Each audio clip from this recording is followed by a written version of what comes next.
guys, Dave Pinson here, Philippine Bible Ministry. 100 years later, they fell. 100 years later, so my new Bible. I like my new Bible. I got this Bible about a month ago, something like that. What I like, I'm in the Minor Prophets now, and Nahum. I was reading this morning through the Minor Prophets, and Nahum is a prophecy to Nineveh. 100 years later, 100 years later, Nineveh forgot the revival they had under Jonah, and they fell. And then Nahum prophesied just a few pages of destruction. God says, that's it. Everybody out of the pool. The Assyrians, right? The Assyrians, God used the Assyrians to destroy the kingdom of Israel. Not the kingdom of Judah, the kingdom of Israel. And that's where the 10 tribes essentially disappeared. They were assimilated into the world. There's still a remnant out there, here and there, I guess. But anyway, that's another story. But what I like that because I like to do the Bible through the order that things happen. One of the local family members who wanted a Bible. The reason we have one of the reasons we have our adult Bible study is she said we don't know the stories of the Bible. We don't know them. Could you please teach us the stories of the Bible? Yeah, I can teach the stories of the Bible. So I thought about going through the whole Bible. So we started with Adam, and now we're all the way up to Samuel and King Saul and King David. It's the beginning of King David. What I've never really liked about the Bible, I love the Bible, but the way it's organized is that it's not in order of how things happen, and it's very confusing. Especially when you get into all the kings, and there's First Kings, Second King, First Chronicles, Second Chronicles. They basically tell the stories of the kings four times, or not four times, twice, right? And so it's very confusing with all the different prophets and who is where and what's on first, and I don't know, third grade, whatever's going on.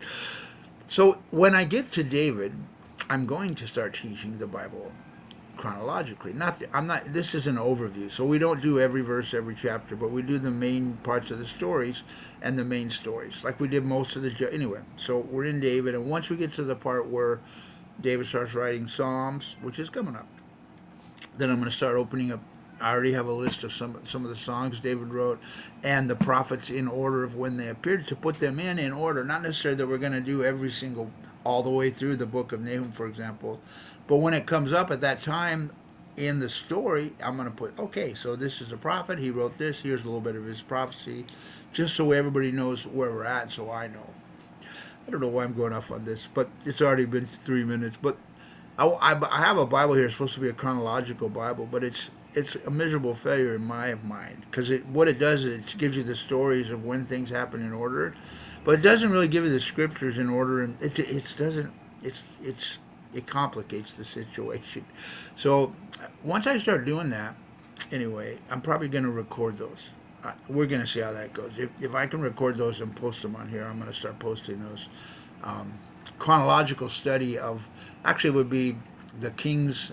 I guess I would call it the kings and the prophets, right? In order, the chronological kings and the prophets. So anyway, what is all this about? That was a pretty long introduction, right? It's just what's going on in my mind. So Nahum says 100 years before they had repented, right? And then what happened? They forgot, and then God destroyed them. There's no Nineveh today, really. So God destroyed them, and so it made me think about the early church, because it made me think about what was always on my heart and mind, is taking this word for Christ, and how in the first century the known world for Christ was reached. When it says the earth, sometimes it's talking about the Roman Empire. So the known world was reached during the first century by the apostles. Yeah. So what happened? So they had these great churches in what's called Asia Minor, Turkey, Southern Europe, all the way up to England, actually, and Northern Africa. And then now, much of that is gone, and much of that has become Muslim. Muslim is satanic, by the way. Let's not mince words. People of faith. Okay, they're people of faith, but they have faith in a satanic moon god called Allah, who was the moon god back in the old days. That's another story.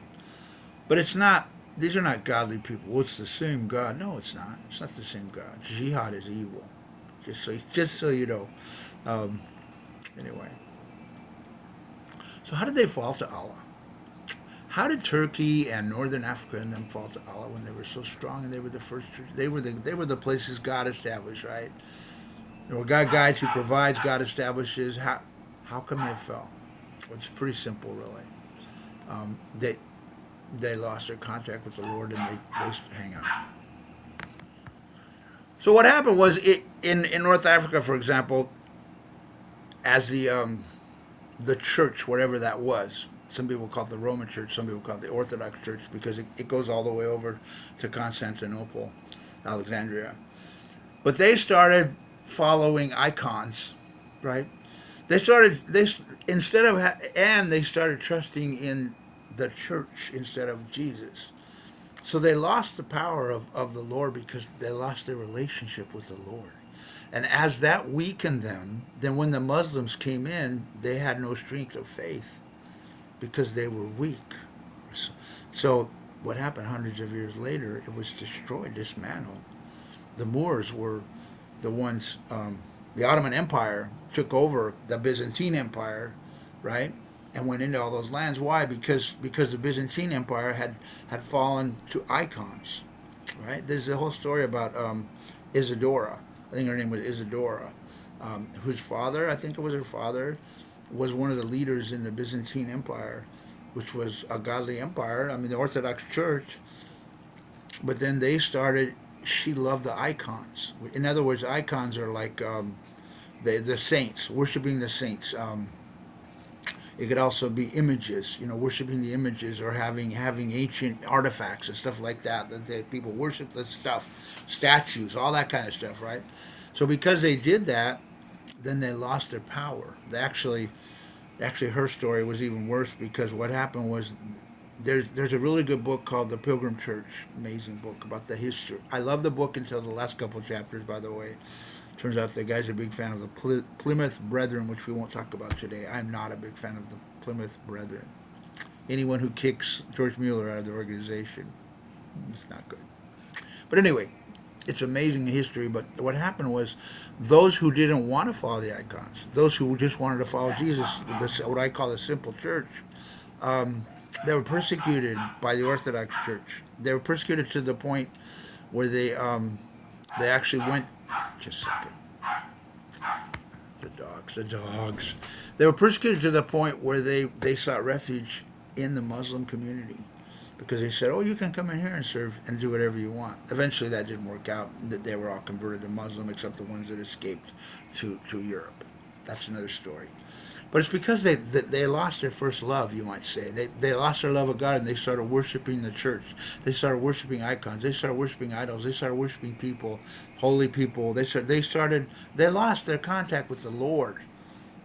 So the Lord destroyed them, you might say, or they just lost it. Let's put it this way: there's a battle going on for the earth, as I'm telling you. There's a battle going on for this planet all the time. And back in that day, there was a battle going on, and they lost the battle, and the devil won the battle for all that area, northern Africa, all the way over to Turkey, all that area, the Ottoman Empire and the old Roman Empire, that part of it. And actually, eventually, when the Moors went into Europe, they lost that part too. So they lost all this stuff, right? Why?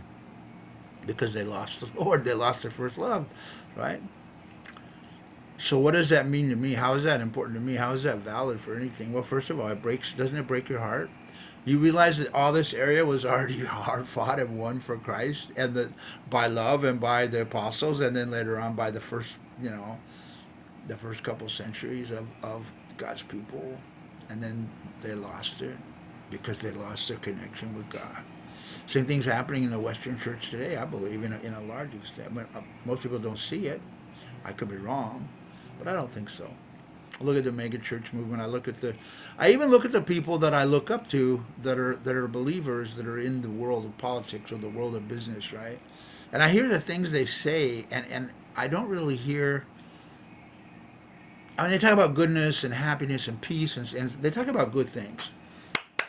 But it seems like such a surface level. I don't really hear that let's take the world for Christ. I don't really hear that in their hearts. They just, I don't know. So I don't know. I don't claim to know the answer, guys, except for one thing.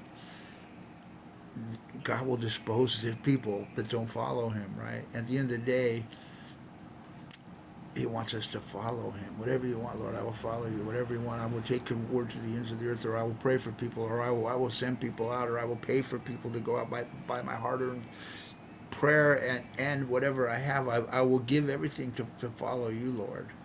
And we will take this world for Christ by loving people and by having a full relationship with Jesus. And there won't be that 100 years later we fell away and God destroyed us. Because God will destroy the people that don't follow Him. Can you lose your salvation? I don't claim to know the answer to that. And I defy anyone who says that they do, including the Reformed people. Right? But I will say this: those who look like Christians who don't fully follow Him, who are more concerned with the world, who are following their own icons. Maybe it's not. I know there are still people who worship, pray to statues and icons, or I know that. But I also know that a lot of people in the church pray to another icon. They pray to worldliness. They pray to wealth. They pray to comfort. They pray to comfort, the worldliness, comfort, instead of suffering and denying yourself. Right? That's I keep talking about it, and that's probably why we only have 200 subscribers, because not a lot of people want to hear this stuff. Not a lot of people. It's more exciting either to think about the end times or to think about prosperity. It's more exciting. It's better for I'm a Christian. It's better for those people than it is to think about what can I do to serve the Lord in His kingdom. And don't ever lose that contact with the Lord, guys. That's a vital. So I hope that all makes sense. God bless you guys. Ta ta for now.